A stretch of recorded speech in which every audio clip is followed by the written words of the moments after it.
I grew up in the Midlands, and my dad was a train driver. He worked for the railway. He had gone onto the railway at 14, and he was a running boy and a cleaner, cleaning out the boilers. And then he worked his way up to fireman, and then eventually became a driver just as steam was crossing over into diesel and electric for him. So I remember him being a driver on the Steyning Line between Euston and Birmingham, Bletchley and Bedford. I got on really well with my dad.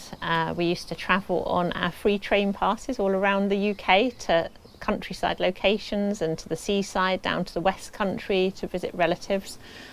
So we had a really nice time together on the trains with my mum and sisters, as well as a family travelling on the railways. I left home when I was 19. I got a place at the University of Westminster Harrow College to study illustration. So I went and lived in digs in Northwood and did a 3-year degree in Harrow College. During that time, I was sent out on lots of assignments around London to do illustration research, literally standing on the street sketching in our sketchbooks and then taking the sketches back to the studio to develop into illustrations. So I got to explore London a lot at that time.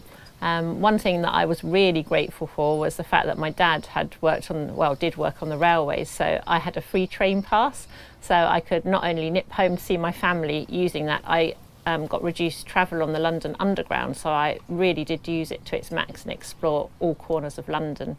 Once I'd finished studying in London, I worked in an art and graphic supply shop for a couple of years there, and then decided to make the move down to Brighton, to the seaside, to the coast, which I loved, and started working in art shops down there.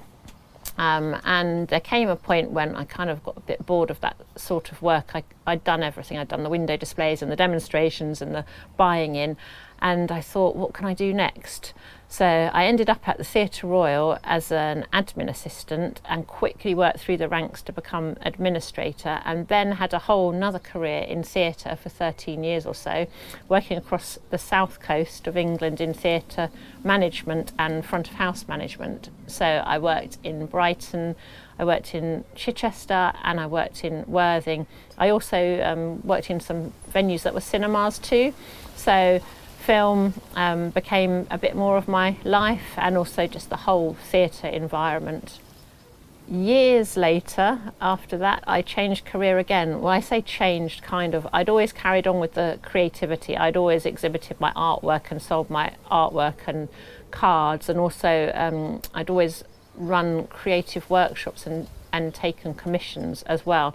So there came a point when I got the opportunity to change career to be a creative wellbeing practitioner.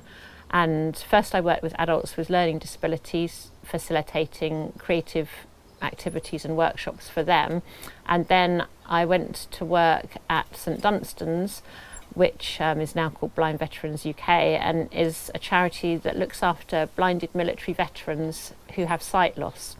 So I ran the art and craft department there and the National Creative Wellbeing Rehab Service, but we had a lot of opportunity to do things that were outside the box. So it wasn't just art and craft and gardening for me. I also founded and ran a radio play society, and that came about because I met Chris Kirk. We had a chat, we shared our background in theatre, our interests in radio and film and creative activities, and kind of put our heads together and said, what could we do here that would be different and beneficial to the veterans? Why not start a radio play society? We were both very much into the history of the charity, and we'd done a lot of research. They had an amazing archive, and we'd seen that they had a theatre company around the time of the Second World War and going forward. And we took that as our inspiration, and some of the methods that they'd used to enable visually impaired and blind people to take part in that, and brought it all up to date with a weekly meeting radio play society with the veterans just working their way through all different sorts of plays. It was really good fun. We met some really amazing people during that time. And I met Chris Kirk, who later became my husband.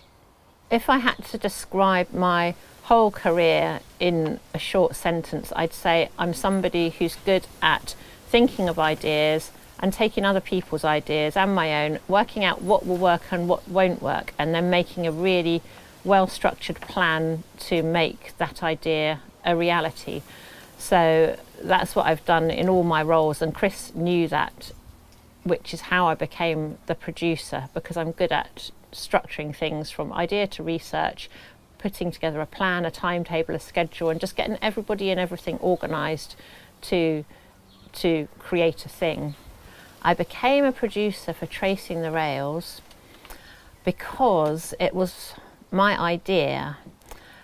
Chris was lamenting for years actually that he wasn't doing anything creative, that he was just going to his day jobs and working, and he missed the old days of filmmaking with Stephen Cranford and Mike and other friends in that industry.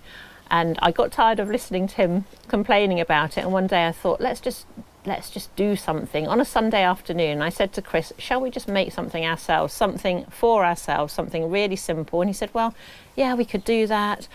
And we had a chat about what the theme could be, and I thought that doing something very local to us and something that's connected to our life and something that had meaning for us and we were passionate about would be a good idea. And we live very close to the old Steyning Line. We've walked it a lot, I've cycled it a lot, we've cycled it with our daughter a lot, we've taken the dog out a lot. Many picnics have been had along the old Steyning Line. So that seemed like a really good, logical place to start because it was easy to get to.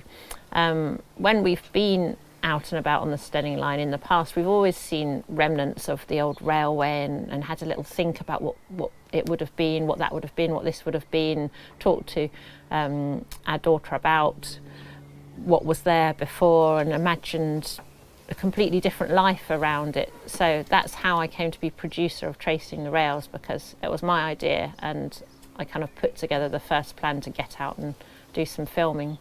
The whole ethos of Tracing the Rails from the start was to get out and have fun, and then as Stephen and Mike and Catherine came on board, to get out and have fun with friends, maybe include a nice lunch on each filming day. So every time we go out we still stick to that, even though we've become bigger than we ever imagined.